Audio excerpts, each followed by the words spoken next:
Hey, what is going on, everybody? Welcome to Upkick MMA episode 356. I am Brendan. UFC Fight Night. Song Yadong versus Chris Gutierrez. Started out strong. Ended with some excitement and then a bit of a whimper. Right? We're going to break down all the fights. We're going to break them all down round by round. The main event is first, and all the other fights are timestamped down below if you are interested in different fights. If you like this kind of thing, subscribe to the channel. That way you know the next video is coming out. Helps me out too, and I'd appreciate it. Let's talk about some fights. Okay. Let's see. Song Yadong getting it done over 5 rounds. Now, I don't know if this. I don't think this is a controversial opinion. Song Yadong has a lot of strength. But it seems like when he steps up in competition, he falters. And what's hard to tell here, look at this, right? So when he went from, he had the draw versus Cody Sane, but early in his career, he's beaten people that he should beat. Vince Morales, Alejandro Perez, Cody Stamen gets a majority draw, whatever. You don't need to talk about that. And then he faces Marlon Vera, who's really good. He has a close fight, but a lot of people thought he should have lost. Maybe he should have won. Whatever. Then loses to Kyler Phillips. Then he beats people, again, split decision. Casey Kenny, Julio Arce, and Marlon Moraes. Now, Marlon Moraes, it looks impressive based off of Marlon's career. But at the time that this fight took place, it doesn't hold as much weight for people who actually know. But if you just want to go through the highlights of his career and say like, oh, look, this guy beat Frankie Edgar. Yeah, but when he was 100 years old, it doesn't hold the same kind of weight as when he was the lightweight champion taking on BJ Penn. So it's the same thing here. But anyway, Marlon Moraes beats him, right? And then he steps up in competition against Corey Sandhagen. Again, one of the elite of the division. And he just gets absolutely dominated. Like there was very few moments in this where it looked like he was in the fight. Then he steps down in competition against Ricky Simone, and he gets a beautiful win there in the 5th round. So he's winning that fight the whole time and gets a win. And then again, Chris Gutierrez it's not a step up in competition; it's another step down in competition, and he beats him. So it seems like he wins the fights that he should win, and when he's challenged, he always comes up either a little bit short or he underperforms. Now, I would argue as well that in this fight, he did come up a little bit short, and not because he didn't look good. I thought he looked excellent. I thought that he dominated this fight for the most part, and we'll get to it round by round. We'll talk about it. I just want to go over the overall thing first.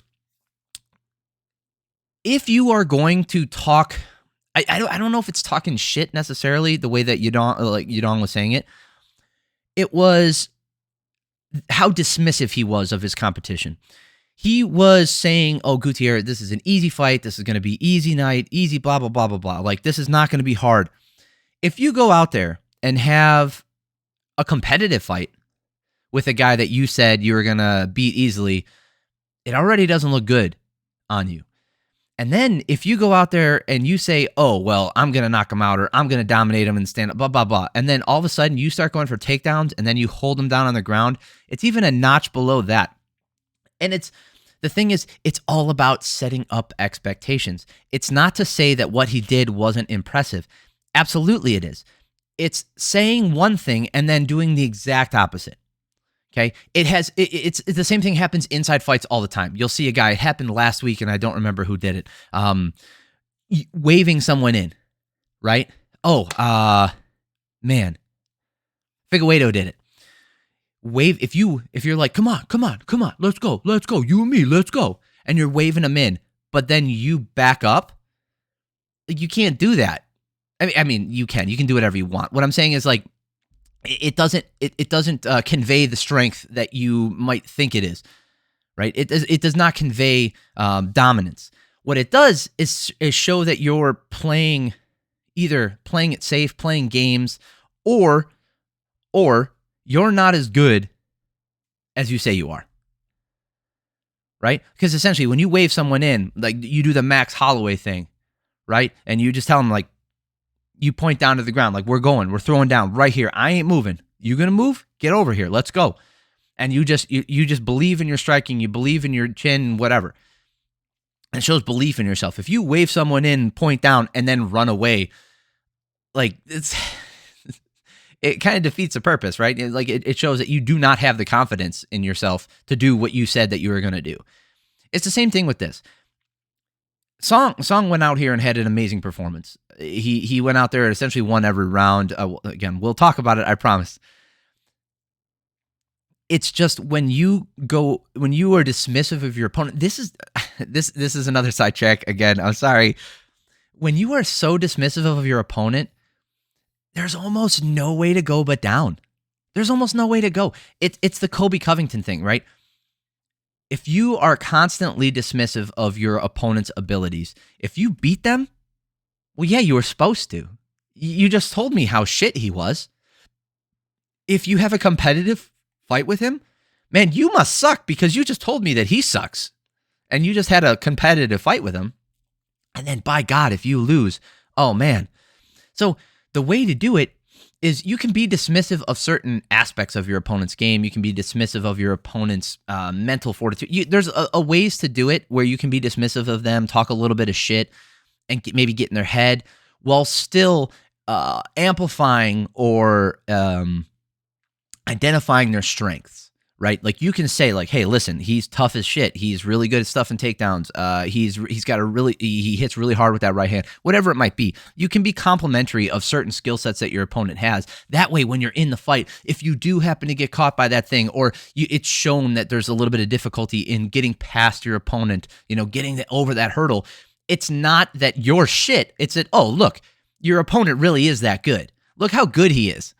Like, like, I told you he was going to do this. I told you he's really good at stuff and takedowns, and I wasn't able to get him down. Like, what did you expect? Like, I tried, but he's just so good at it.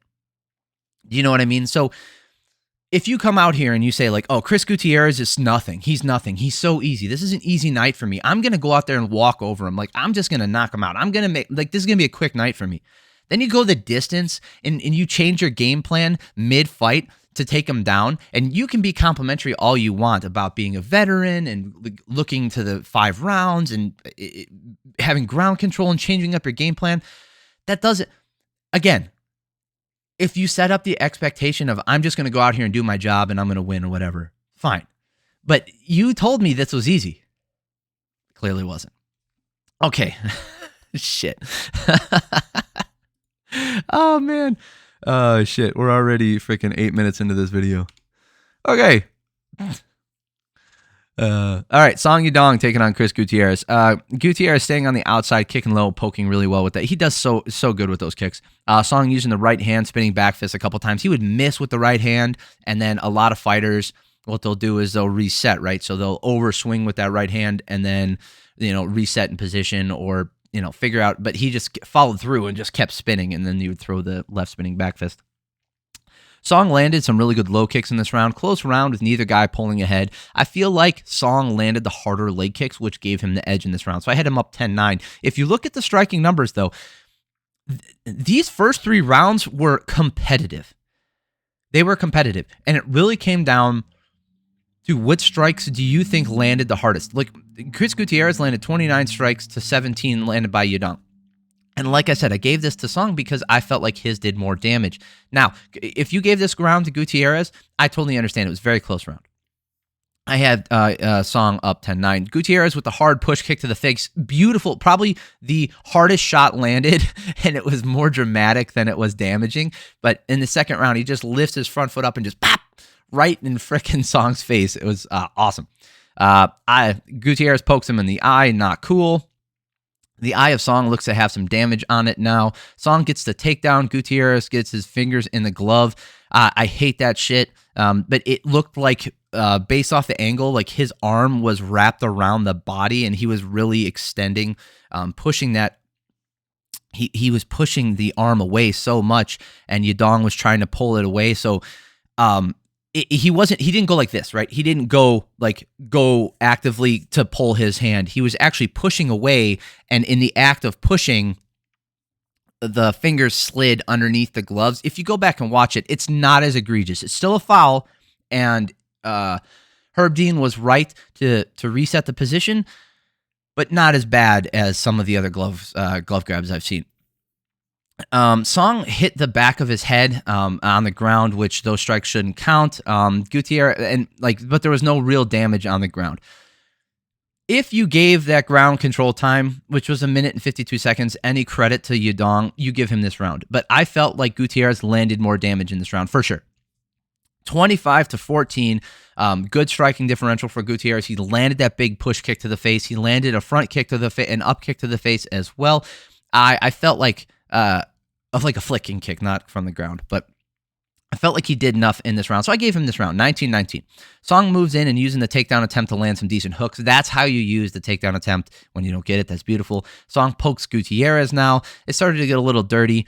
Gutierrez using the kicks to keep range and push away. Song trying to swing hard. Song catches a kick and gets a takedown. Nothing really doing with it. Song landed more damage again and had some good kicks, 29-28 in favor of Yadong. So look at those striking numbers in here, 24-17 in favor of Gutierrez. This will be the last round where he had significant amount of strikes on the feet, but Yadong again landed the more powerful ones.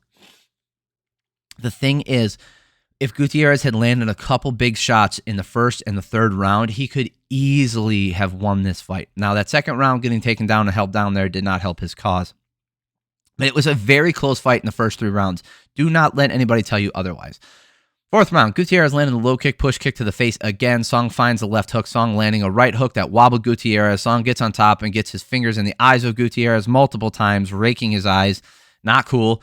For Song to say how easy... Oh, yeah, this is when okay. It's just going to say, if you're going to talk shit, you got to back it up, not just squeak by. 39-37.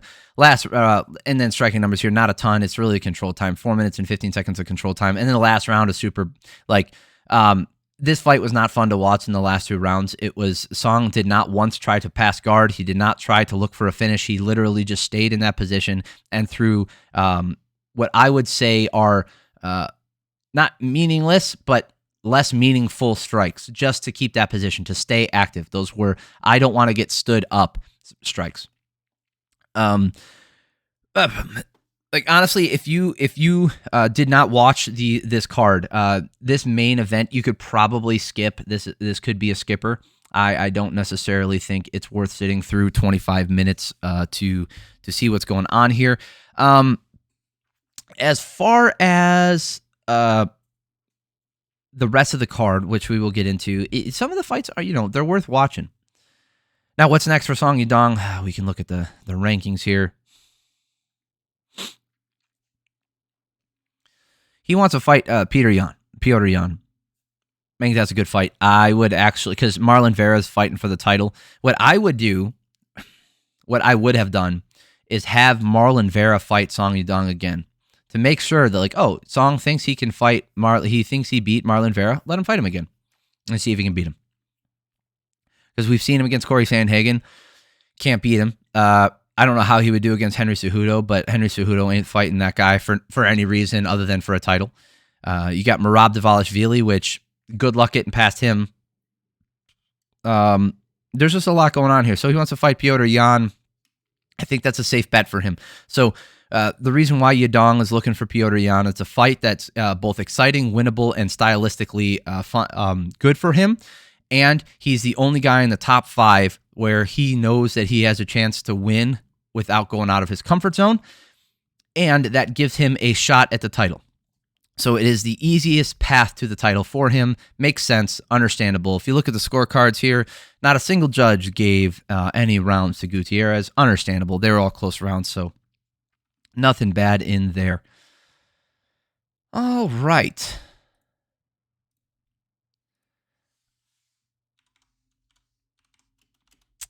All right, Khalil Rountree taking on Anthony Smith. This one was, I thought it'd be a little bit more competitive, but I think this would have been, Smith was keeping Rountree circling on the outside. Smith landing a nice right hand a couple times. Rountree landing a decent low kick. Smith with a high guard and the Rountree trying to hook around it, right? So Smith would keep this high, tight, this guard and Rountree would loop around it or try to come up underneath it with uppercuts. They did work eventually. Rountree landing a couple stiff, snappy jabs. Smith able to land a lead left hooks. Those were some of Smith's best shots. That lead left hook and that straight right were good for Smith. Rountree landed more of the bigger shots in round one. Looking at striking numbers, they're damn close, 20-19 in favor of Rountree. And yeah, it's the power difference. You know, he landed more big shots. That's really what it came down to. Second round here, Smith looking for the clinch, but Rountree manages to turn it around. Smith lands a hard elbow, shaking Rountree, lands some good shots. Rountree lands a hard right hand that staggers Smith. Smith will not stop walking forward, even though he's taking those big shots. They're saying that Rountree looks fresh, but he is slowing down a little bit when it comes to his output later in the second round. Smith digs to the body with a front kick, keeps the pressure on him. Smith could win a 5-round fight doing this, but he's down 2 rounds now, right? They had even numbers here, 23-23, and Rountree landed the bigger shots, and they both rocked each other, and he rocked Smith a little bit worse. So I mean, when all other things are being equal, or when all other things are equal, the differentiator is going to be the power. And so Smith just did not land enough power shots. He's down 2 rounds, and like I said, in a 5-round fight, you can give up 2 rounds, or not give up, right? But you can make the first 2 rounds a little bit grindy, take a little bit more damage if you're trying to make your opponent tired, so that in the 3rd, 4th, and 5th, you can start to put the pressure on, start to wear on them. It just does not work like that in a 3-round fight. You got 1 round to do that. You got to put the pressure on crazy in that first round, and then start to like hopefully wear on them in the second and the third, getting those rounds. You can't give the first 2 rounds up, and that's what he did. And he was down, and I think he started to open up a little bit more. He did land a couple good shots, but really Rountree, the leg kicks were landing well, and then he lands this left that connects and wobbles Smith. Smith rolls down, and they wave it off. Beautiful finish by Rountree. Hard shot from him. He went low with the right hand, like with the uppercut, and then came over with that left hook. Beautiful finish there. All right. About mini Gastelum here. Nasrat Haqparast versus Jamie Mullarkey. We don't really need to bring up too many stats here. Nasrat looking for the left-hand counters, using the jab to get inside. Mullarkey on the outside, able to land a right hand and the jab. Then Haqparast lands a left hand, putting Mullarkey down for a second. He follows up with just an ungodly amount of shots. It seemed like 100, but he only landed 16, so it couldn't have been that many. But he landed so many shots, just never letting Mullarkey recover. Even though Mullarkey was like out on his feet, he was still standing up. He got up, back. He refused to go down.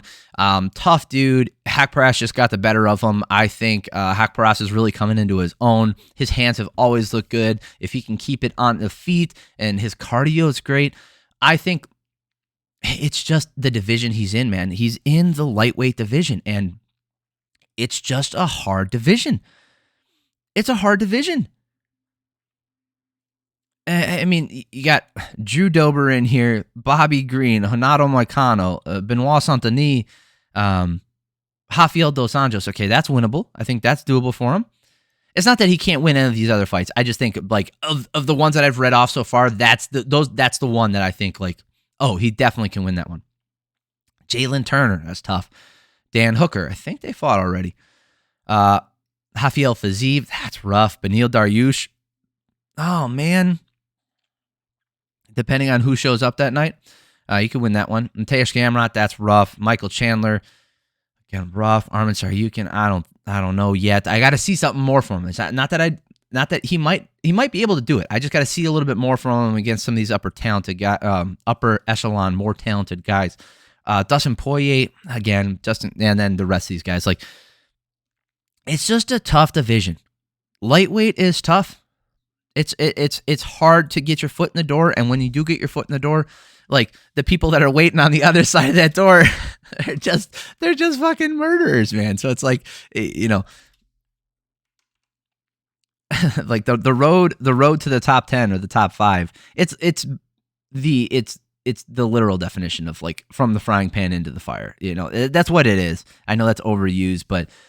You go through this hell just to get in that top 10, and then you make it to the top 5, And then what's awaiting you there? Guys who are well-rounded, who can hit hard, got cardio, they can wrestle, they can just do everything. And I'm rooting for him. I like watching him fight. Tim Elliott versus Sumudaerji. Oh boy, the old man with the awkwardness gets it done. Elliott with the rolling thunder ground up kick. he rolls from like 1,000 miles away. He rolls and then on the ground he swings his foot, and then like he's just so awkward. He does that thing where he like hops, with keeping his front leg. It's almost like the Muay Thai stance, but an extreme version of it, where he's like doing the crane kick. He's like hopping with that front foot like at his opponent. It's so hilarious. But his awkward approach does leave him open for Sumudaerji to land some clean check hooks, which he did a few times. Elliott treetops him, then comes over the top with a left hook, stunning Sumudaerji. Again, Elliott treetops, landing a hard elbow, then gets a takedown. He's landing these little slaps, these tight elbows, and then he cradles him down there, really crunching him up. Elliott gets to the arm triangle. It's tight, and Sumudaerji like coughs blood and goes to sleep. And then they say afterwards, like, because Tim Elliott took this fight on short notice, he actually only had 2 practices before this fight. 2 practices. He's just always ready to go. And then in a very honest and, how do I say this? Not honest and open. That's too basic, but that's what it was. It was just very honest and, self, not actualization, but anyway, he's self-aware, very self-aware. I'll go with that. Very honest and self-aware assessment of where he is in his career. He says, I'm ready to go. I'm in shape. I could fight next weekend. He's like, they talk about his new contract. I just signed a new contract. I'm ready to go. He's like, I think my title run's done, but the UFC can call me anytime, and I'm here, and I'm ready to fight. He's like, I still want to show some of the best stuff, and I don't feel like I've shown my best stuff in the UFC. I like that a lot because it's hard, right? Because sometimes you see these fighters with this self-belief where they're just like, it doesn't matter if the guy sitting across from them has like 2 guns pointed at their face. They're like, I'm going to come out of this on top. I'm going to make it through because I'm the man. But it's also nice to see someone without those delusions and understand where their career is and what's going on in their life and what's really important. And it becomes a job, but not in a negative way, right? We often say that when fighters just do it for the paycheck. You'll hear pundits say that when they do it, oh, he's doing it for the paycheck. Yeah, that doesn't have to be bad.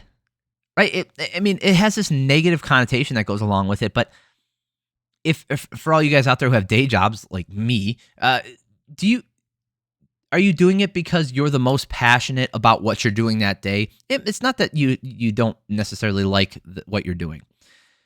It's this thing where you have to be in love with it to make it worthwhile, or you shouldn't be doing it unless you're absolutely, embracing all aspects of the fight game. I'll tell you, and obviously working a day job is different than getting punched in the face for a living. But if you're in Tim Elliott's shoes and you say like, hey, like I realize where I am in my career and I don't think I'm ever going to get the title. This is just this is my livelihood now, and like this is how I make money. Like, he didn't say that, but essentially, like you can grasp that from what he says. It doesn't mean that you're not going to give 100%. You know what I mean? Like when you go into your day job, and your family's relying on you to do your job, so you can support them, right? So if you have kids or a wife or, family members that you're taking care of or whatever it might be, that they're counting on you to go make money, or they're counting on you to bring home whatever you bring home. Whatever it is, someone's counting on you. I can just tell you from personal experience, like, I'm still going to do my job. I'm going to do it. And I'm going to do a good job, right? I'm not going to half-ass my job just because it's not the most like what I'm doing today is the most favorite thing I've ever done in my entire life. Rainbows and butterflies and bullshit. Like, it's just because it's not the best thing that you've ever done all the time. Like, it doesn't make you the happiest in this moment. Doesn't mean you're not going to do a good job at it. And then when you take someone like Tim Elliott, who has the skills and who has the veteran mentality with the amount of experience that he does he need to be in love with the sport every single moment of every single day in order to beat a majority of the people in the UFC? No, he doesn't. So for him to come out and say, like, hey, I think my title run is done, like, I appreciate that. And then Paul Felder said, like, I wouldn't close the door on that yet. And I think both can be true at the same time. I think given the right circumstances, Tim Elliott could absolutely fight for a title. Do I think that's likely? No. I am more on the side of Tim Elliott. So I appreciate him. I love this fight for him. I thought that he looked great, and I love watching him fight, and I wish him nothing but the best. And obviously he's fighting again, so we'll talk about his career when it comes to an end. What was I just typing on? Nobody knows. All right. Junyong Park versus Andre Muniz. A little bit of controversy here, so we'll talk about it. We'll go quick. Muniz getting the takedown along the fence. Muniz was on top for so long, but then Park gets on top at the very end of the round, doing some decent ground and pound. I just didn't think it was enough. Now, here's the thing. It's close. It's a close call because Muniz had a ton of control. He had 3 minutes of control time. He didn't have any sub attempts, but he did land a few shots while he was on the ground. And he did land 3 significant strikes. It wasn't a total blowout, right? Like, Park didn't land a ton of damage when they were on the feet, and then when they were in a neutral position or he was on bottom or whatever, nothing happened. He was on bottom and like they didn't do anything on the feet either. So all of those strikes at the end, do they outweigh what Muniz did the entire round? I think with recency bias, it sways you over into the Park camp. Not saying you're wrong. I don't think you're wrong. I gave this round to Muniz. So this is the way I look at it. If you dominate an entire round and you land some shots in that round, okay, who is closer to finishing the fight at any given moment? Because damage isn't just damage for damage's sake. I said damage a lot. Damage, if you go look at the rules, it's the same reason why a single shot that lands, let's say, just pick a number, like it lands 50 damage. I know that's a stupid thing. It's video gamey or Dungeons and Dragons-y. I get it. But let's just put numbers to it, right? You land a punch on me that does 50 damage, whatever that is. You come up with your own measurement. And then I land 5 punches on you that do 10 damage apiece. Okay? We've both done 50 damage, but your single shot did more damage. Sorry, you did more damage in a single shot than I did in any one of my individual ones. Therefore, cumulative damage is worth less than instantaneous damage. And that's because the instantaneous damage that is equal to the cumulative damage, I know I'm using a lot of words here, but basically one big shot is closer to finishing the fight than 100 little shots. Okay? Now it's subjective. It's subjective. So there's always wiggle room here, and it depends on how you grade it. I saw Park land a few good shots in there, and I saw him land a few that were kind of slipped off. If he landed a series of like 10 hard punches to Muniz that got close to finishing this round, I would have given it to Park. But because I thought Muniz did enough in this round, I didn't give Park this round. Okay? Now, if you disagree with me, you're more than welcome to, and I'm open to hear it. I don't think it was like one-sided. I do think Park was this close to winning that round. This close. But it was very, very close. Second round, more of the same. Wait, no, sorry. The third round was more of the same. Second round, Muniz landing some nice kicks. Park firing right back. Muniz gets a takedown. Lots of grappling in this. Muniz gets this one just staying on the back and bringing him back down. 4 minutes and 16 seconds of control time. Park did nothing in this round. You got to give it to Muniz. Okay, so I have it 19-19 going, or I have it 20-18 going into the third. Muniz gets a takedown and he's on the back yet again. Parks works out of the takedown with 2:20 to go. Then he gets on top with 1:40 to go. Park lands some ground and pound to end the round. And again, look at the striking numbers here. 8-2. Do you really think Park? Now, here's the thing. I initially gave this to Muniz. Looking at these striking numbers and the amount of control time, maybe I would understand giving this round to Park. So this third round, I could understand giving to Park looking at the numbers. But when I watched it live, I just didn't feel like Park did enough. Like, it didn't look like he landed anything serious, and I thought Muniz had more control time, and he was doing a little bit of damage too. So this last round, I understand. Okay? Now, I gave it 30-27. Like, again, I explained why. I watch it live, and when I was watching it live, I'm not counting strikes. But let's look at the numbers here. Sorry, the scorecards. Chris Flores gave the first 2 rounds to Muniz. Understandable. Jacob Montalvo gave the last 2 rounds to Muniz. Understandable. Totally get it. And then Tony Weeks gave the first and last round to Junyong Park. Understandable. Okay. I think all 3 of these cards are valid. Every one of them gave Muniz the second round, which is correct. There is no 2 ways about that one. The first round flip-flopped based off of based on everybody's card. Nobody had that was not a unified round, and the last round was not unified. Understandable. This was a close fight. This was not a blowout. This was not a robbery. Nothing like that. All right, this video has gone on very long. I appreciate y'all for stopping by. Subscribe to the channel if you haven't. If you do like this stuff, that way you know when the next video is coming out. Hit the bell notification button too. Super appreciative. Thank you guys so much for stopping by. I love you guys. Have an amazing week.